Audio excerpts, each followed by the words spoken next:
Hey guys, KallTorak here. Today, I am bringing you my Overleech Reflect Titan. This has everything I've learned about Wind Dancer the last few weeks, rolled into one super build. I have cleared all content, and I am insanely tanky. I'm not going to go over everything for this build, as it's my 5th Wind Dancer Reflect video I've made. If you need to get caught up on the basics, I'll link my Wind Dancer Smith-a-Kataba leveling and endgame video down below. That build is very cheap to level and can easily transition to this version. And the video guide goes over everything you need to know to get caught up on Wind Dancer. The main reason I am making this update though is I want to talk about Couture of Crimson.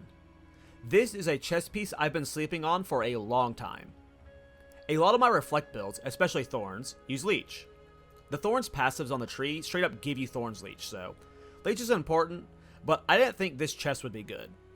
When I read that Life Leech can overflow maximum life, I assumed it worked like fast metabolism, where Life Leech wasn't removed when unreserved life is filled. But no, this chest is nuts. It essentially works like Grim Feast or how Blood Mage works, except for Life Leech and life. You are able to double your maximum life while wearing this chest. On my Titan, I am running around the map with 6,000 life, max res, and 75% block chance. I was first using this on my Warbringer with 88% block chance and Swollen, and it's just insane.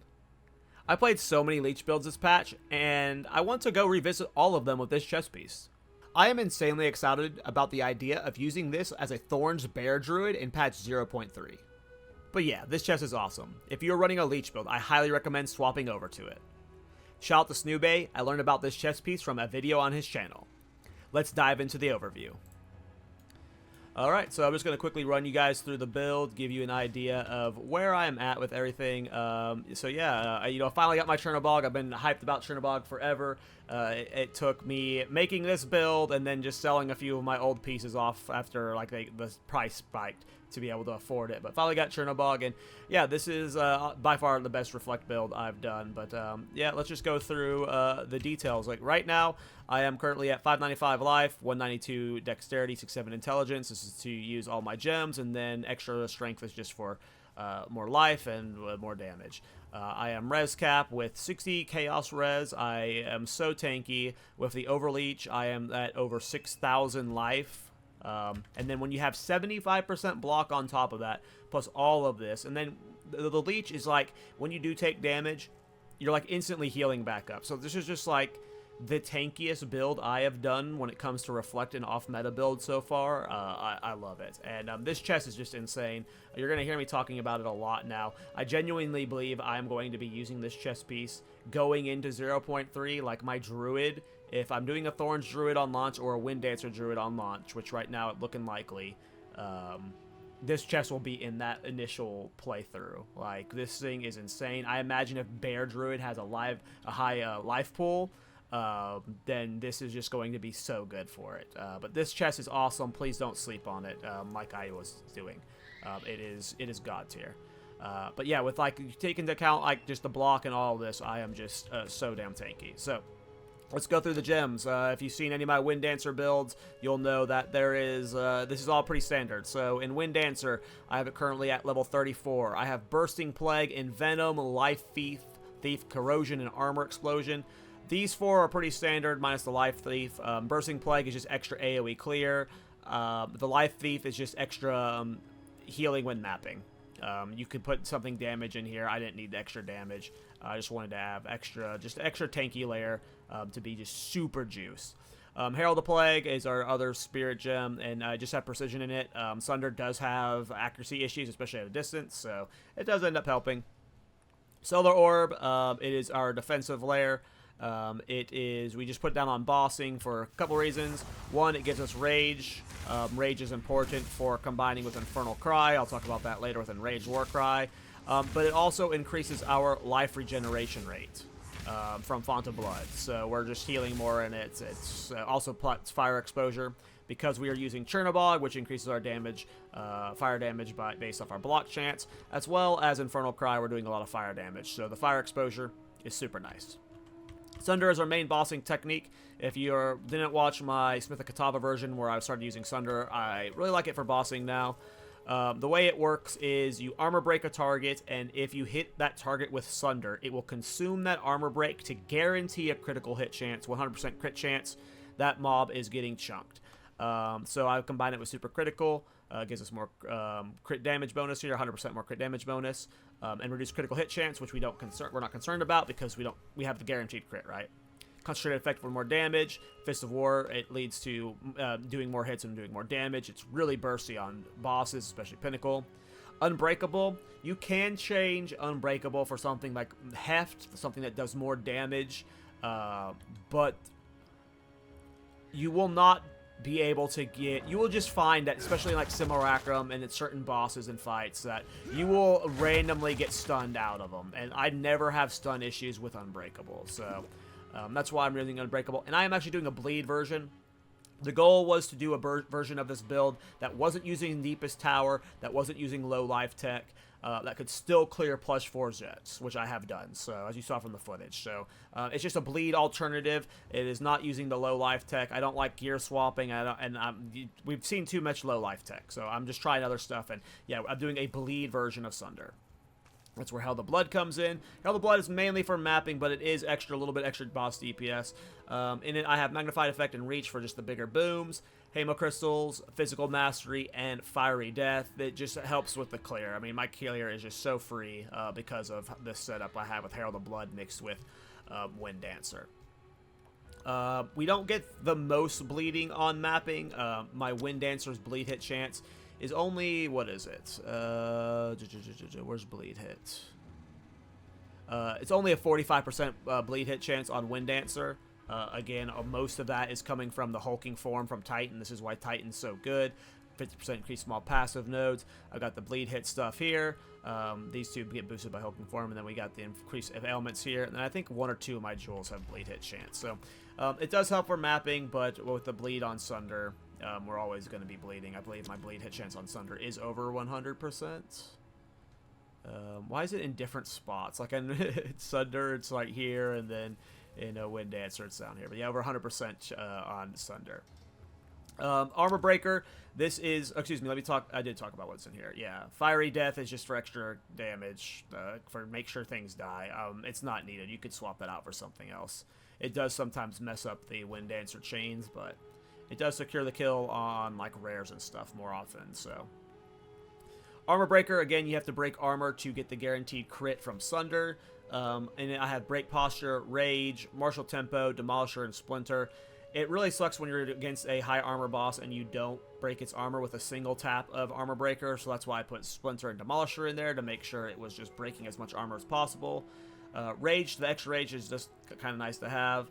Break Posture is okay. If you're doing something that is consuming endurance charges, like you're doing the shield charge version, you can try and make the endurance charge of breaking support gem work. I forget what it's called. Break endurance. There we go. But yeah, this is the setup I'm doing with. Flammability, just the fire damage curse. Again, we're doing a lot of fire damage with Infernal Cry plus Trinabog. Inside of it, I have Ritualistic Curse, Curse Ground, and Heightened Curse. Infernal Cry, it's just a big boost to your attack damage.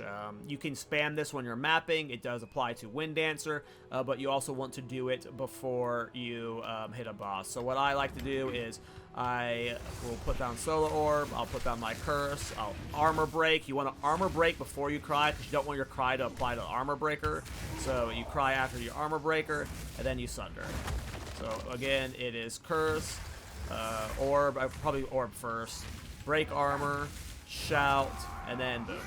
And the boss will, as you see in the clips, sometimes get one-shotted. Usually on mapping bosses, a lot of Pinnacle bosses just get chunked. And then, you know, for Tier 4 Jets, it was like a 30-second to 60-second fight. So, plenty good for me. And then I just have Leap Slam. You could put, like, obviously I'm out of slots here. Obviously I would like to have both Leap Slam and have Shield Charge here, but because I don't have an unset ring, I am using just Leap Slam. Shield Charge gets you more long distance mobility, but Leap Slam is just like, there's some times where you run into terrain where you want to get over, and it's nice to have a Leap Slam for it. And since again I only have this last slot, I don't get both. So Yep, that's why we went with Leap Slam. Okay, so for the gear, I am currently using a two-handed mace. Not dual-wielding them anymore. It's not needed for Sunder. It's not really needed for Wind Dancer anyways. The damage is fine without it. Once you get a good enough damage weapon, you'll be fine. What's important to get is at least 5 to 6 melee skills. I would say get 6. Especially if you're not using Chernobog. Chernobog makes up for a lot of the damage loss. If you want to go check out the Smitha leveling guide I did, as well as the Warbringer leveling guide I did, or leveling videos I did, you can see me playing this style without the dual wielding, so you can do it on a budget without it. I only recently started using the Chernobog, so don't feel like you have to have Chernobog for this. It obviously is a huge boost to your damage, though. If you're doing plus 4 Zetch, you're going to want Chernobog, but the fight will be fine without it. It'll just take longer. But on your weapon, you want to get as much damage as possible. Not DPS, damage. Keep in mind there's a big difference between DPS and damage. Something like attack speed will increase your weapon's DPS, but attack speed doesn't increase the damage of your Sunder's big hit. It also doesn't increase the damage of your Wind Dancer's big hit. You want raw damage, as much raw damage as possible on your weapon. And then as a secondary, like the final set, maybe get Physical Life Leech. Anywhere you can get Physical Life Leech, if you can slot it in, do it, but don't, like, force it if you need other stats, right? Like, this is just a good enough two-hander for me. I would like to have Physical Life Leech on it, but it doesn't matter. And because we want the Physical Life Leech is because Couture of Crimson, I don't know if I'm saying that right, but at first when I saw this unique, I thought it worked like Fast Metabolism, which essentially just keeps the life leech effect going once you reach your cap of life. It doesn't, like, stop the leech effect. It just keeps the mechanic rolling, which is nice. I thought it did that. But what it does is it actually doubles your life. You'll see in a lot of the clips, I have over 6,000 health. Your leech will essentially double your life. And it is so insane. This is an awesome effect. So that's what we want the Physical Life Leech for. Keep in mind, especially once you do the Chernobog and you're leaning more into the fire damage, that doesn't count as physical damage, so the fire damage is not helping you leech, but you do want as much Physical Life Leech as possible because of this. And yeah, try and get a 3-link with it, maybe get a 2-link with it, some chant that you want, like, I'm not sure, but it does have the downside of the reduced maximum life. You can get it corrupted down to 19%, maybe 20%, I think I saw. That was just extremely expensive. This, I hate saying this in my videos, was a 1 Exalt purchase. It might be more expensive once people start realizing how good this item is. I feel like every leech build that doesn't require another chest piece, like, why run Moriors when you can run this, right? Like, I'm never running, if I don't need the resistance from Moriors or the attributes from Moriors for stat stacking, why run Moriors over this if you're running a leech build? And a lot of physical damage builds just default towards leech. It essentially makes up for that lack of life for energy shield and stuff. So I don't know, it's just cracked. So yeah, on all your stats, because we are stat stacking, you want to get your stats. So strength in here, strength dex as much as you can, melee skills dex where you can, added damage to attacks where you can, just because that increases Wind Dancer's damage a lot. 35% move speed on boots, max life, strength, making sure you're at res cap. The 3 charms isn't as important. I just got lucky and happened to get a good one with 3 charms. And yeah, it's really just stat stacking, resistance capping, and chaos res capping. As you can see, my armor's not very high. I actually avoid armor on a lot of builds just because of the move speed penalty. I really hate the movement speed penalty. I hope GGG, like, just completely drops that. I should not be going slower. Like, if I'm going slower, armor needs to be cracked out the wazoo. And right now, it's, like, barely passable. Like, armor would need to be 2 to 3 times as good for me to want to run around with that movement speed penalty. So, I don't, like, force not armor gear. Like, this helmet was good enough with the right stats I wanted, with the right resistances I wanted. So, I put it on its armor, right? But in a lot of situations, I will actively look for armor energy shield hybrids or armor evasion hybrids, just so it's not fully armor stacking. If you don't care about the movement speed loss, if you don't care about going a little bit slower, just stack armor out as much as you can. Like, it's fine. But to me, from a gameplay feel perspective, I don't care about the armor. I would rather be faster. So that's where I'm at with it. It would be tankier if you had more armor. And then when you had more armor, you can work in stuff like this node here is highly slept on, Blade Catcher. Defend with critical hits with 200% additional armor.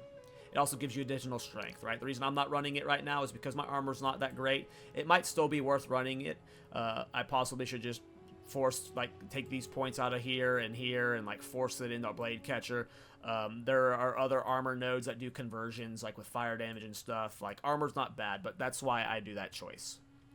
And then Chernobog, it's just an insanely good. It's an insanely good shield. Like, I want it for all my Thorns builds. I've wanted it for all my Reflect builds. It just scales your damage off your block chance. And in a lot of Reflect builds, you're running block chance. So, right now I'm at the cap of block chance with no additional, like, modifiers increasing the cap. And then I'm just gaining a big boost in damage from the Chernobog because of it. So I'm already getting the boost in damage from Lay Siege and from offensive stance. But Chernobog is like Ming's Heart. It's multiplicative damage, so it's just a massive damage spike. So yeah, that is the gear. Let's talk about the passive. So I'm doing the same setup before. It's Crushing Impacts, Hulking Form, and Mysterious Lineage, just for more damage, more stats. And again, Hulking Form is my, Titan's my favorite sensei in the game because of Hulking Form. It is just so fun for build crafting. So I do path down here, get Brutal. You could path it through here and also take, again, if you're armor stacking, take these nodes. It's possible that I should be passing up Brutal for Relentless at this point. Just take the extra armor and the strength. It really just depends on how you're building. If you're building armor stacker, I would say take these nodes here. If not, just take Brutal. Path through here. You're going to want Lay Siege, and you're going to want Voracious. This is just extra life leech stuff. This bleed hit stuff and exposed wound stuff, you really only need this when you're doing the bossing. This stuff is not needed for mapping. You're better off for mapping, just taking the increased area effect so your clear is better. But even then, the reason I don't like doing weapon set setups is because I forget to swap. Like, I've been running around in my bossing setup for like hours because I just forgot that I wasn't in my mapping setup. I'm really bad with the weapon set swapping, so it's why you don't see me set it up a lot in my builds, but I do set it up now just so you guys have that option to follow. So if you're doing the mapping setup, you would be taking the points over here and stuff. But this stuff right here is weapon set 2 for the bossing. It's just better chance to inflict the bleed and do more damage with the bleed from Sunder. Strength nodes here are huge. Max life nodes are huge. The Crushing Verdict I have in both weapon sets. It's just increased stack damage for both. It's obvious. This again is weapon set 2 for the crit damage bonus for Sunder. Pathing down here, Brute Strength and Titanic, they're normal stat stacking stuff. Goring and Fast Metabolism, Leech stuff, we're playing a Leech build. Retributive requirements for the stat stacking. And then over here, this is pretty important, Glancing Blows. It doubled our block chance. It was the most efficient way to hit block chance cap with the cheap Chernobog I have.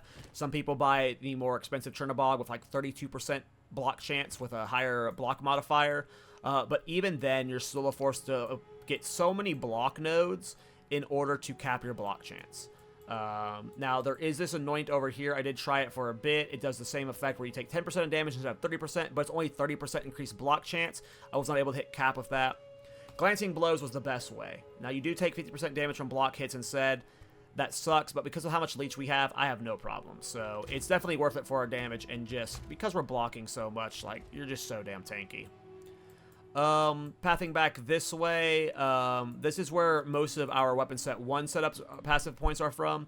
It is just for area effect stuff. So over here, I do get Blood Magic. We're doing a Blood Magic build. It's just Sunder's too expensive at this gem level. These attack damage nodes could potentially be dropped. They're just really nice for both Sunder and Wind Dancer. If you do drop them, then you would maybe come over here and get Deterioration. But I don't think you need you don't need that. But yeah, there's more testing that needs to be done for the math for the damage. But right now, I just took this stuff was just an easy attack damage for Sunder, and for Wind Dancer. For the weapon set, and then of course I have to path up here to offensive stance. At one point, I was trying to anoint it, but now I'm not anointing it. I have Throat Seeker anointed for the 60% critical damage bonus for Sunder. And then yeah, for weapon set 1 for the AoE effect, for AoE for mapping, we're gonna have Primal Growth, and then this whole area here for increased area effect. And that's the passive tree. I mean, it's not too different. Like, I mean, I've released like 4 Wind Dancer videos the last week, so it's like the culmination of all of them. But this is just like the Titan reaching its pinnacle form. Like, I do like the Sunder mixed with it. It's obviously better than the auto attacks. Now, again, you could force the deepest tower setup. You could easily get the deepest tower into this build and do a low life setup. I am specifically over deepest tower builds. I am doing a bleed build just because I want to do a bleed build. So that's why I'm doing Sunder with bleed. But if you wanted to do force deepest tower, I mean, you're right here. You could easily swap this helmet out, find other stat stack options to balance this out to get deepest tower in. And then, okay, lastly, jewels. Right now, area of effect, life leech, a magnitude of bleed. Area of effect, bleed a hit. Oh, no, not the area effect on this one. This one is life leech. Increased magnitude of bleeding and bleed hit chance. +2 Prism of Bleed for Wind Dancer. Not needed at all. This is overkill. I should probably just sell this right now while this is still hot in price. Because my mapping damage is just fine with Wind Dancer right now. And then in the last one, it is Enchants to Ignite, which I was just messing around with to see how much Ignite damage was adding when I was doing the Infernal Cry plus Trinobog. It seemed okay. I don't know if it's worth it to lean heavier into Ignite or not. Maybe with the upcoming patch, there's Ignite buffs, but if there's no Ignite buffs, then I don't know. I haven't messed too much with the Ignite stuff, but yep, that's the jewels. That's the build. Let me know what you guys think down in the comments below. This is by far my favorite Reflect build I've played, and this chess piece is awesome. I will be using it a lot going forward.